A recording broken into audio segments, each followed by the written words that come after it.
She texted, "Don't be mad, but I used your card to book a weekend trip with my ex. We just needed closure." I replied, "Closure's important."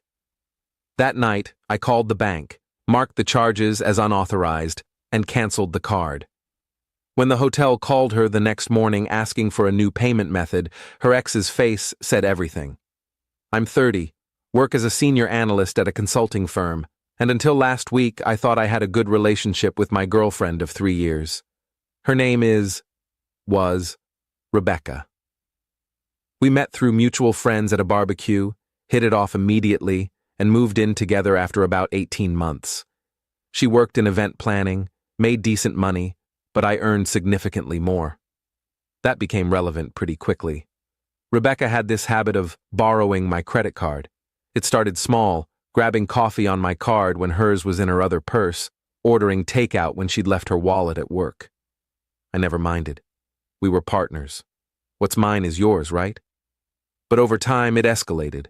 She'd use my card for her hair appointments, her shopping trips, weekend brunches with friends. I noticed, but I didn't say anything. I loved her. I trusted her. I thought we were building a life together. Her ex's name was David. They dated for 2 years before me, broke up badly according to her. She said he was emotionally unavailable, that the relationship had been toxic, that she'd spent months in therapy getting over him. She told me all this on our 4th date, and I appreciated the honesty. She said she hadn't spoken to him in over a year when we started dating. That should have been true. Last Tuesday evening I was at the gym after work, doing my usual routine. Around 7 p.m. my phone buzzed. Text from Rebecca. "Hey babe, don't be mad, but I used your card to book a weekend trip. I know it's weird, but hear me out. David reached out last week and we've been talking. We both realized we never got proper closure after our breakup and it's been weighing on us. We're going to spend this weekend at a resort upstate, just to talk through everything and finally close that chapter. I know you'll understand. You're the most mature, emotionally intelligent guy I've ever dated. Love you." I read that text 3 times while standing in the middle of the gym. People were walking around me. Music was blaring. Someone asked if I was using the bench press. I didn't hear any of it. She used my credit card to book a romantic weekend getaway with her ex-boyfriend, and she had the audacity to call me emotionally intelligent as some kind of justification. I didn't call her. I didn't text back immediately. I finished my workout, went home, showered, and sat on the couch for an hour just processing. Rebecca wasn't home. She was at her friend Monica's place, or so she'd said that morning. At 9 p.m., I finally replied, "Closure's important. Have a good time." She texted back within seconds, "Thank you so much for understanding. I knew you'd get it. We're leaving Friday morning. I'll be back Sunday night. Love you so much." I stared at that message. Then I opened my banking app. The charges were right there. Grand Summit Resort and Spa. Friday check-in, Sunday check-out. Deluxe King Suite with mountain view. $1,200. She'd also charged a dinner reservation at some fancy restaurant attached to the resort. Another $200 deposit. $1,400 for a weekend trip with her ex, using my money. I called my bank's fraud department at 9:30 p.m. "Hi, I need to report unauthorized charges on my credit card." The representative was professional and efficient. I explained that someone had used my card without permission to book travel accommodations. She put a hold on the charges immediately and started the dispute process. Then she canceled my card and said a new one would arrive in 5 to 7 business days. "Is there anything else I can help you with tonight?" she asked. "No, that's everything. Thank you." I hung up and went to bed. I slept better than I had in months. Update one Friday morning, Rebecca left the apartment at 8 a.m. I was already up, drinking coffee, pretending to read emails on my laptop. She came into the kitchen with her weekend bag, all smiles. "I'm heading out," she said, leaning down to kiss my cheek. "Thank you again for being so cool about this. It really means a lot." "Of course," I said. "Drive safe." She left. I watched from the window as she got into David's car, a silver BMW I'd never seen before. He didn't get out to help with her bag. She threw it in the back seat herself, and they drove off. I went to work like it was any normal Friday. Attended meetings, reviewed reports, had lunch with a coworker. My phone stayed silent all morning. At 11:47 a.m., my phone exploded. 5 missed calls from Rebecca, 8 texts. Call me now. What did you do? The hotel just called and said the card was declined and they need a new payment method. Are you seriously doing this right now? Answer your phone. I was in a meeting. I silenced my phone and kept it face down on the conference table. At 12:30, when the meeting ended, I had 14 more texts and 3 voicemails. I listened to the voicemails in my office with the door closed. First voicemail, 11:52 a.m. Hey, so the hotel said your card isn't working. Can you call them and fix it? We're literally standing in the lobby. This is so embarrassing. Call me back. Second voicemail, 12:03 p.m. Okay, this isn't funny anymore. The hotel is saying the card was reported as fraudulent and they can't process it. Did you cancel it? Please tell me you didn't cancel it. David is pissed. Just call me. Third voicemail, 12:18 p.m. You know what? I get it. You're mad. You're being passive-aggressive. But this is really immature. We're about to get kicked out of the hotel lobby. David had to book us a motel down the road and he's really upset about it. We'll talk when I get home. I can't believe you're doing this. I deleted all 3 voicemails. Then I texted her back. Card was compromised. Bank canceled it. Sorry for the inconvenience. She called immediately. I didn't answer. She texted, Compromised? Are you kidding me right now? You did this on purpose. Me. I reported unauthorized charges. That's what you're supposed to do. Her. Unauthorized? I'm your girlfriend. You told me I could use your card whenever I needed. Me. For groceries and emergencies, not for romantic getaways with your ex. Her. This isn't romantic. We're getting closure. Me. At a couple's resort with a king suite and candlelit dinners? That's a weird kind of closure, Rebecca. She didn't respond for 20 minutes. Then, you're being really controlling right now. I'm allowed to have closure with my ex if I need it. David and I are just friends. Me. Then David can pay for the hotel. Her. He already had to pay for the motel. This is humiliating. Everyone in the lobby was staring at us. Me. Sounds like a good bonding experience for you two. She stopped texting after that. I assumed they'd checked into whatever motel David had found and were proceeding with their closure weekend. I didn't hear from her again until Sunday evening. Update 2. Rebecca came home Sunday night around 9 p.m. I was on the couch watching a documentary about ocean life. She walked in, dropped her bag by the door, and stood there staring at me. We need to talk, she said. Okay, I said, not looking away from the TV. Can you turn that off? I muted it. Then I looked at her. She looked exhausted.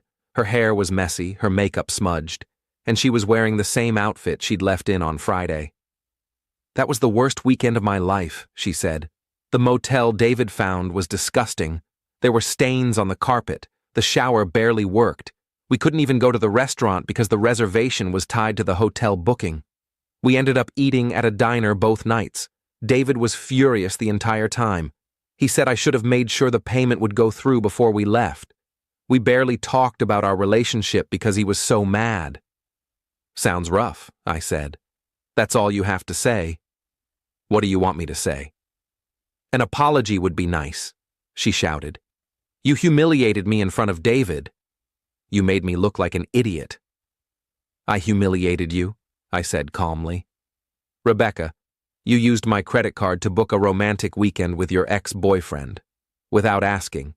You just informed me you were doing it and expected me to smile and wave goodbye. And now you're mad because there were consequences? It wasn't romantic, she insisted. How many times do I have to tell you that? Then why did you book a couple's resort? Why a king suite? Why not separate rooms at a Holiday Inn? She didn't have an answer for that. You know what the worst part is? I continued. You didn't even ask. You just took my card, made all these plans, and then told me about it like I didn't have a choice, like I'm just an ATM. You can pull money from whenever you want. That's not fair, she said, her voice breaking. I've never thought of you that way. Really? When's the last time you paid for anything? Rent? Groceries? Dinner? When's the last time you took me out and treated me to something nice? She opened her mouth, closed it, tried again. I make less money than you. You know that. I'm not talking about splitting things 50-50. I'm talking about effort, about thoughtfulness, about not using my money to fund a weekend with your ex. She started crying, real tears streaming down her face. I thought you loved me. I thought you'd understand. I do love you, I said. Or I did. But I don't think you love me. I think you love what I provide. The apartment, the dinners, the financial security, but me? I don't think you've ever really seen me as a partner, just a resource. That's not true, she sobbed. Then prove it, I said. Move out. Get your own place. Pay your own bills. And if after 6 months you still want to be with me, actually be with me, not just benefit from me, we can talk. But right now, I need you gone. She stared at me, mascara running down her cheeks. You're breaking up with me? I'm giving us space to figure out what this relationship actually is. If it's even a relationship at all. She grabbed her bag and left. Didn't say another word, just walked out and slammed the door behind her.